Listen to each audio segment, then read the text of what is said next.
જય માતા ખેડૂત મિત્રો, આજે તારીખ 9 ડિસેમ્બર 2024 ની આજની સવારની હવામાન અપડેટની અંદર માહિતી મેળવીએ તો ગુજરાતની અંદર ઠંડીનો રાઉન્ડ શરૂ થઈ ચૂક્યો છે. ઘણા વિસ્તારોની અંદર તાપમાન 10 ડિગ્રી કરતાં પણ નીચું જોવા મળશે. વિસ્તારો વાઇઝ અપડેટ મેળવીશું કયા ભાગોની અંદર કેટલું તાપમાન જોવા મળશે, રાત્રિ દરમિયાન ક્યાં કડકડતી ઠંડી જોવા મળશે તેની સંપૂર્ણ અપડેટ મેળવીશું. સાથે જ 15 ડિસેમ્બર બાદથી ગુજરાતમાં ફરી પાછું હવામાનમાં પલટો આવવાની સંભાવનાઓ છે તેની પણ માહિતી મેળવીશું. ચેનલમાં નવા હોય તો ચેનલને સબસ્ક્રાઇબ કરી નાખજો અને વિડીયોને લાઇક આપીને શેર કરી દેજો. મિત્રો, ગઈકાલના રોજથી ગુજરાતની અંદર ઠંડીના રાઉન્ડની શરૂઆત થઈ ચૂકી છે. મજબૂત વેસ્ટર્ન ડિસ્ટર્બન્સ આવવાને કારણે ગુજરાતમાં અત્યારે ઠંડા પવનો વાઈ રહ્યા છે, જેના કારણે ગુજરાતમાં ઠંડીનું પ્રમાણ વધી રહ્યું છે. આજે 9 તારીખ દરમિયાન હજુ પણ ઠંડીમાં વધારો થાય તેવી સંભાવના રહેલી છે. ખાસ કરીને ઉત્તર ગુજરાત અને કચ્છના ભાગોની અંદર સારી એવી કડકડતી ઠંડી જોવા મળશે. વિસ્તારો વાઇઝ વાત કરવામાં આવે તો કચ્છના વિસ્તારો જેમાં નલિયા, ભુજ, ભચાઉ, ગાંધીધામ, નિરોના સહિતના ભાગોની અંદર તાપમાનનો પારો 10-11 ડિગ્રી સેલ્સિયસ સુધી આજે નીચો આવશે. લખપત, ઘોર, ખાવડા છે, ધોળાવીરા, લોધરાની સહિતના ભાગો, રાપર, માનફરા, ભચાઉ, અડેસર આ તમામ ભાગોની અંદર 12 ડિગ્રી કરતાં પણ આજે તાપમાન નીચું આવે તેવી સંભાવના દેખાઈ રહી છે.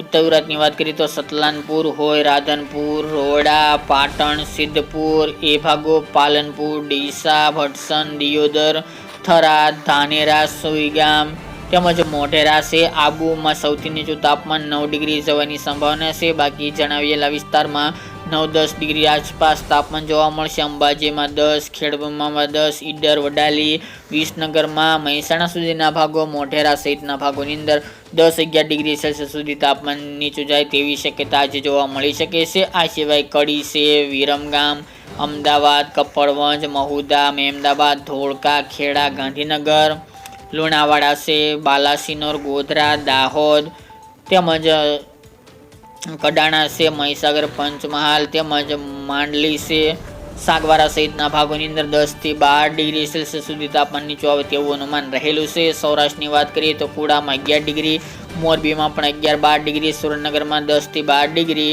ચોટીલા 12 ડિગ્રી, રાજકોટમાં 12-13 ડિગ્રી તેમજ અન્ય વિસ્તાર ગોંડલ, જસદણ, બોટાદમાં 13-14 ડિગ્રી, અમરેલીમાં 13 ડિગ્રી આસપાસ, જૂનાગઢના અમુક ભાગોની અંદર પણ 13 ડિગ્રી કરતાં પણ નીચું તાપમાન જવાની સંભાવના રહેલી છે. વેરાવળ હોય, ઉના, રાજુલા, મહુવા, તળાજા, જેસર, બગડાણા, ભાવનગરના વિસ્તારોની અંદર 14-15 ડિગ્રી, પોરબંદર, ગીર સોમનાથ, જામનગર અને દ્વારકામાં પણ 15 ડિગ્રી આસપાસ તાપમાન જોવા મળશે. દક્ષિણની વાત કરીએ તો વલસાડ, વાપી, સુરત, બાલાસિનોર તેમજ ભરૂચ, રાજપીપળા સહિતના ભાગોની અંદર 13 ડિગ્રી આસપાસ તાપમાન જવાની શક્યતાઓ રહેલી છે, જેની તમામે ખેડૂતભાઈ નોંધ લેવી. આમાં મિત્રો દિવસે ને દિવસે તાપમાનમાં 1 ડિગ્રીનો ઘટાડો જોવા મળી શકે છે. જ્યારે આગામી દિવસની વાત કરવામાં આવે તો 10 થી લઈને 15 ડિસેમ્બર દરમિયાનની જેમાં તાપમાનનો પારો પણ ઘણો નીચો આવે અને અમુક વિસ્તારની આપણે જણાવ્યું તે મુજબ કે સિંગલ ડિજિટમાં આંકડો જોવા મળે તેવી સંભાવના રહેલી છે. આ 5-6 દિવસ ઠંડીનો રાઉન્ડ જોવા મળશે, જેમાં ઉત્તર અને કચ્છના મોટાભાગના તમામ ભાગોની અંદર તાપમાન 10 ડિગ્રી કરતાં પણ નીચું ઘણા વિસ્તારની અંદર જોવા મળશે. એવરેજ તાપમાન ત્યાં 10 ડિગ્રી જોવા મળે તેવી શક્યતા રહેલી છે. જ્યારે મધ્ય પૂર્વના ભાગોની અંદર 10-11 ડિગ્રી તાપમાન જોવા મળશે. સૌરાષ્ટ્ર અને દક્ષિણ ગુજરાતની અંદર પણ 13 થી લઈને 14 ડિગ્રી આસપાસ નોંધાઈ શકે છે તાપમાન. અમુક વિસ્તારમાં મોરબી, સુરેન્દ્રનગર, જૂનાગઢ જેવા ભાગોની અંદર થોડું તાપમાન નીચું જવાની શક્યતા ત્યાં પણ જોવા મળી શકે છે. તો મિત્રો, કડકડતી ઠંડી માટે તૈયાર રહેજો. ખાસ કરીને આ વેસ્ટર્ન ડિસ્ટર્બન્સ મજબૂત હોવાને કારણે ગુજરાતમાં સારી એવી ઠંડી જોવા મળશે. જ્યારે ગાત્રો થઈ જતી ઠંડી માટે હજુ પણ રાહ જોવી પડશે, પરંતુ આ નોર્મલ ઠંડી નહીં હોય, જેની તમામે ખેડૂતોએ નોંધ લેવી. બાકી સિંગલ ડિજિટમાં મોટાભાગના તમામ ભાગોની અંદર તાપમાન જ્યારે 7-8 ડિગ્રી સેલ્સિયસ સુધી જવાની શક્યતા છે તે ડિસેમ્બર મહિનાના અંત ભાગની અંદર જોવા મળશે, કારણ કે back to back western disturbance આવશે જેના કારણે. બાકી મિત્રો, 15 તારીખથી ફરી વાર તાપમાન થોડું ઊંચું જાય અને ઠંડીમાં ઘટાડો થાય તેવી પણ શક્યતા રહેલી છે, કારણ કે બંગાળની ખાડી અને અરબી સમુદ્રમાં ફરી વાર સિસ્ટમો સક્રિય બને તેવી શક્યતા રહેલી છે. અત્યારની વેધર મોડેલ પ્રમાણે 15 તારીખ બાદ એટલે કે 15 થી લઈને 17 તારીખ દરમિયાન બંગાળની ખાડીમાં ફરી એક લો પ્રેશર સર્જાઈ શકે છે, જેના કારણે ગુજરાતના હવામાનમાં ફરીવાર 15 તારીખ બાદથી પલટો આવવાની પણ શક્યતાઓ રહેલ છે.